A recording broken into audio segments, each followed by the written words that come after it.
And I thought that I would talk about the topic of self-forgiveness today because it's been popping up a lot lately with my colleagues, with people in my personal life.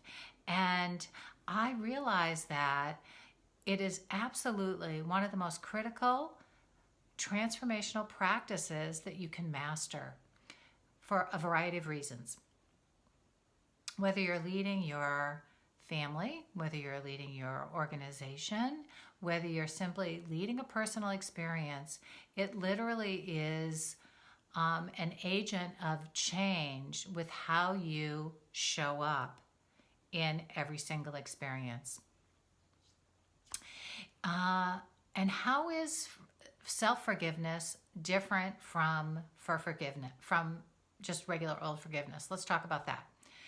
I think that in concept and in theory and actually in practice, it's pretty close to being, the same thing. It's got a lot of similarities. When I give you the steps are very similar.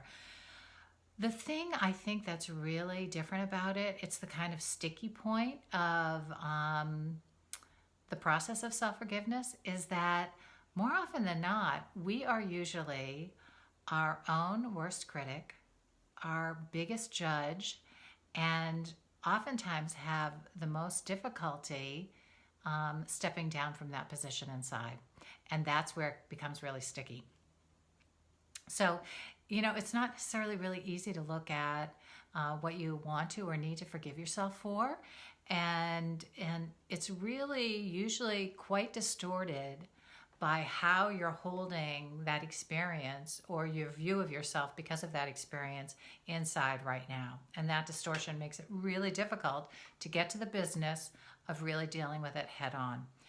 And so what I want to say is the only way to really get to this is to deal with it head on and to take the steps that really need to be taken, because it's going to free you up to truly experience your highest potential in this lifetime. Trust me, it really is a powerful, powerful practice. So let's talk about the steps of self-forgiveness.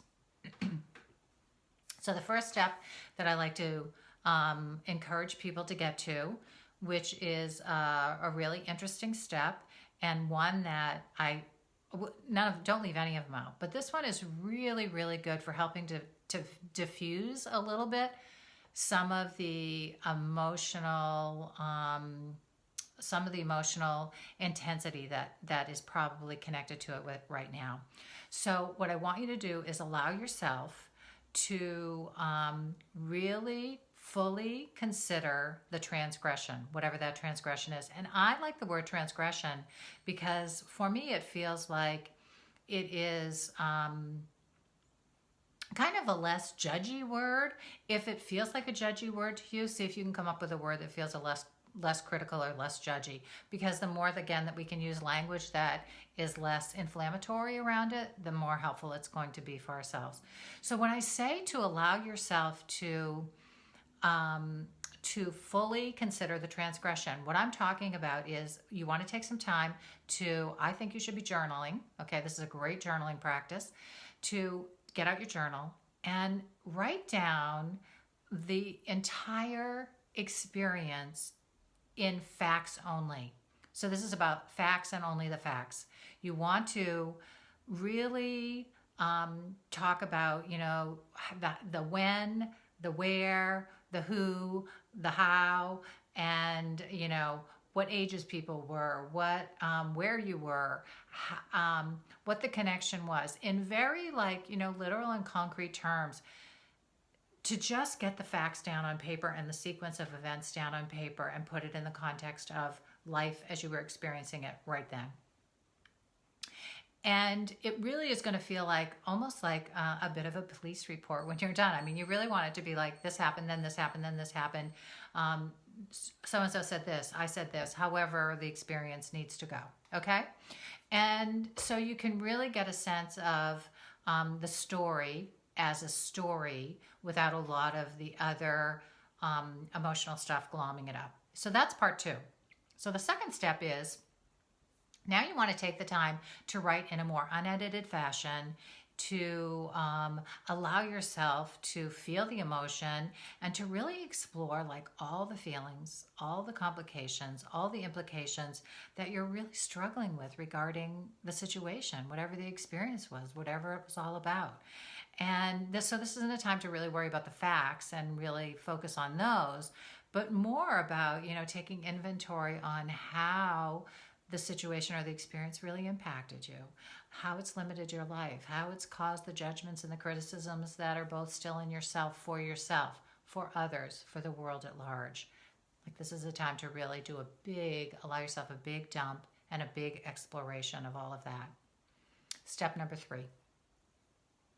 Ask yourself, what do you need to do or say in order to allow this experience and situation to be in your past? Okay? Is there an apology that you need to make? Is there a letter you need to write or a conversation that you need to have? Are there amends that you need to extend to somebody else? You need to get really clear on what those actions are and then get ready to take those actions. 4th step. Now is the time to be clear on what you learned about yourself, about life, about humanity through this situation or experience. And you want to state it very clearly. You want to get to what is your nugget of wisdom that you know because you've been through this experience. And you want to state that very, very clearly, and then make a decision within yourself that, you've grown beyond the experience. Know that you can carry the experience now, not any longer as a wound, but as wisdom for yourself. Step number 5 is you want to begin the process of letting go and letting be. And this is a process that you're going to circle around and around and around, because you're going to revisit in your mind, in your being, in your memory, perhaps in conversations, the whole experience again. And what you really want to do is get into the practice of connecting a sense of letting it be and letting it go, and sending yourself love and compassion for what happened. Agreeing within yourself that you've learned something really valuable about this, and that your soul has grown from the experience. And that is kind of the complete story at this point. That you know what wisdom you hold from it. That when you are to visit it again, what comes up is a sense of it's over, it's ended, and that you know that you need to bring up real feelings of love and compassion for yourself and anyone else that was involved, to let it be an experience from the past. And finally, the step for yourself is that you want to hold, and this one's really important. So make sure that you stay with this one and think about it a little while for yourself. You want to hold yourself accountable to living from this more evolved place, this place where your soul is wiser and you are actually embodying and living and sharing the wisdom of what you learned from that experience. So what would that look like for you if you were to hold yourself accountable to be the wiser self, no longer the wounded self, no longer the person who deserves shame and blame and criticism and judgment, but instead this person who has grown in love and compassion and understanding for self, for the world, for others, for humanity? What is it that you want to embody? How do you want to experience this wisdom? Do you have to tell your story a little bit more? Do you have to write about it in a more public way? Do you have to become a crusader for some sort of cause, because that would mean that you were embodying your wisdom in a new way? I don't know what it is. You don't. I don't know if you know what it is right now, but allowing yourself to hold yourself accountable to living into the wisdom and embodying the wisdom fully by being all that you really want to be in the world.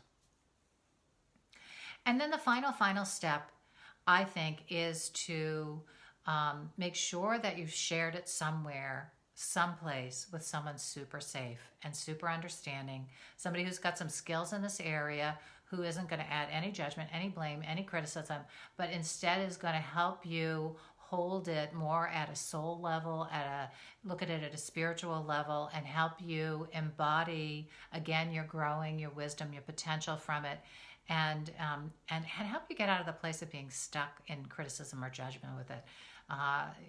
And it's really important, I think, to do the sharing part, because you allow yourself the opportunity to connect with somebody around it, which helps to relieve some of the fearful, shameful, embarrassing, whatever feelings there are with it. Sometimes they're really hard to struggle with until you've actually told a trusted other. Okay, so I hope that's helpful. You've got 6 and a 7th, the final step, and so I'm just going to review them really quickly. Allow the transgression its entirety and really review it and journal about it, facts and only the facts.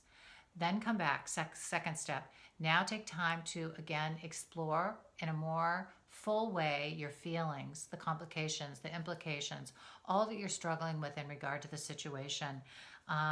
All the criticisms, all the judgments that you're holding inside about yourself, for others, for the world.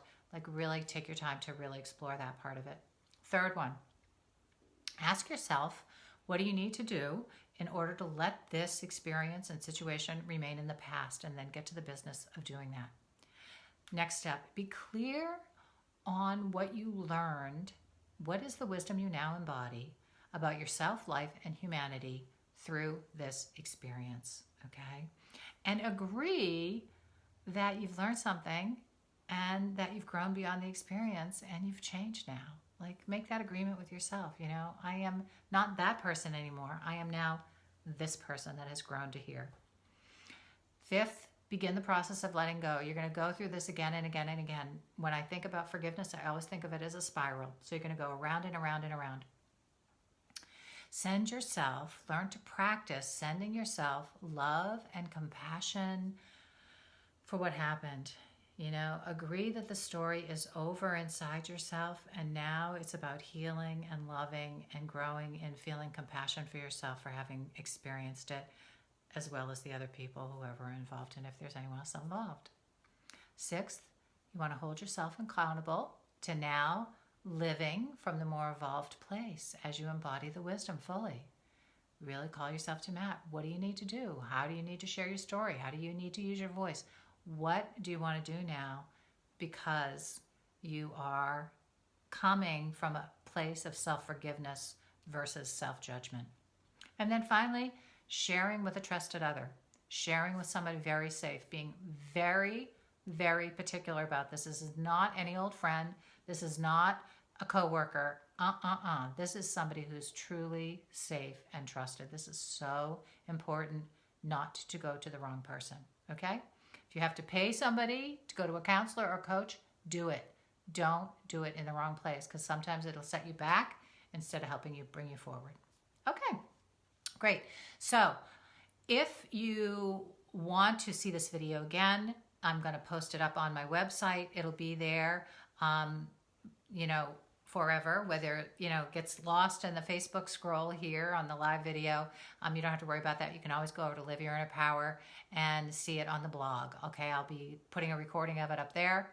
I'll also have written up in that blog the steps. So if you want to print them and download them to use them, you can get to the business of doing that. I really encourage you today, this week, sometime, to get out your journal and get to these steps. What I will tell you is that, without the skills, what you do is actually leave your inner demons to kind of lurk around in the corners of your mind and in your being and continue to throw blocks and limitations to what it is you really want and what it is that you really want to experience and achieve in this life to reach, the potential that you see and feel for yourself.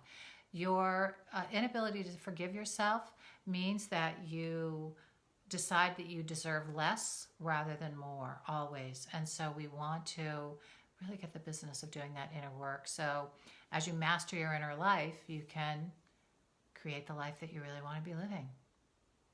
All right, everybody, that's it. And I don't have anybody on here with me live today. I know I kind of spontaneously jumped on here, but I will come back and revisit this video for a while. If you have any questions, any comments, post them right up here.